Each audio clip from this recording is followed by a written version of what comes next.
సార్వత్రిక ఎన్నికల్లో అత్యధిక ఎంపీ సీట్ల సాధనే ధ్యేయంగా బీఆర్ఎస్ అధినేత కేసీఆర్ బస్సు యాత్రను ప్రారంభించారు. 17 రోజుల పాటు రాష్ట్రంలోని 12 నియోజకవర్గాల పరిధిలో కేసీఆర్ పర్యటించనున్నారు. నల్లగొండ జిల్లా నుంచి ప్రారంభమైన యాత్ర సిద్దిపేటలో బహిరంగ సభతో ముగియనుంది. లోక్సభ ఎన్నికల్లో పార్టీ అభ్యర్థుల గెలుపే లక్ష్యంగా బీఆర్ఎస్ ప్రచార వ్యూహానికి పదును పెడుతోంది. అసెంబ్లీ ఎన్నికల్లో ఓటమితో డీలా పడిన పార్టీలో నూతనోత్సాహం నింపేలా నల్గొండ జిల్లా మిర్యాలగూడ నుంచి కేసీఆర్ బస్సు యాత్రను ప్రారంభించారు. మిర్యాలగూడ నుంచి సమరశంఖం పూరించారు. బస్సు యాత్రలో భాగంగా కేసీఆర్ కాంగ్రెస్ బీజేపీలపై విమర్శలు సంధించారు. అబద్ధపు హామీలతో అధికారంలోకి వచ్చిన కాంగ్రెస్ రాష్ట్రాన్ని అధోగతి పాలు చేసిందన్నారు. మరోవైపు బీజేపీ తీరుపైన కేసీఆర్ తీవ్ర స్థాయిలో మండిపడ్డారు.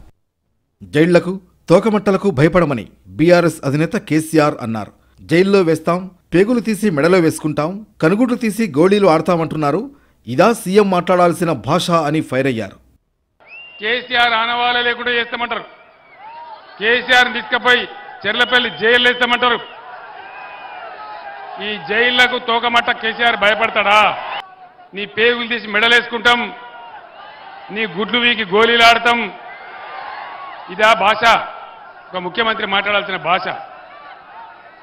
ఇరిగేషన్ మంత్రి ఉత్తమ్ కుమార్ రెడ్డిపై మండిపడ్డారు మాజీ సీఎం కేసీఆర్. టెయిల్ పాండ్ నుంచి ఏపీ నీళ్లు తరలించకపోతున్నా పట్టించుకోలేదని ఆరోపించారు. సూర్యాపేటలో ఎన్నికల ప్రచారం చేసిన కేసీఆర్ కాంగ్రెస్ ప్రభుత్వం రాగానే కరెంట్, నీళ్లు బంద్ అయ్యాయన్నారు.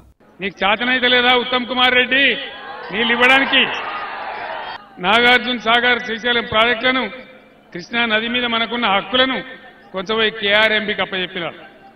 నాగార్జున సాగర్ మీద పోయే పరిస్థితి లేకుండా చేసినారు. కేంద్ర బలగాలకు స్వాధీనం చేసినారు. ఈరోజు ఆంధ్ర వాళ్ళు నీళ్లు తీసుకొని పోతా ఉన్నారు. హైదరాబాద్, సికింద్రాబాద్, చేవెళ్ల, మల్కాజ్గిరి, ఆదిలాబాద్ మినహా మిగిలిన నియోజకవర్గాల్లో కేసీఆర్ బస్సు యాత్ర కొనసాగనుంది. బస్సు యాత్రలో భాగంగా సాయంత్రం సమయంలో రోడ్ షోలు నిర్వహిస్తారు.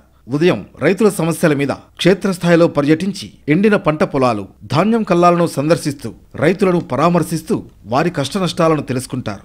సాయంత్రం లోక్సభ నియోజకవర్గ పరిధిలో కేసీఆర్ రోడ్ షోలో పాల్గొంటారు.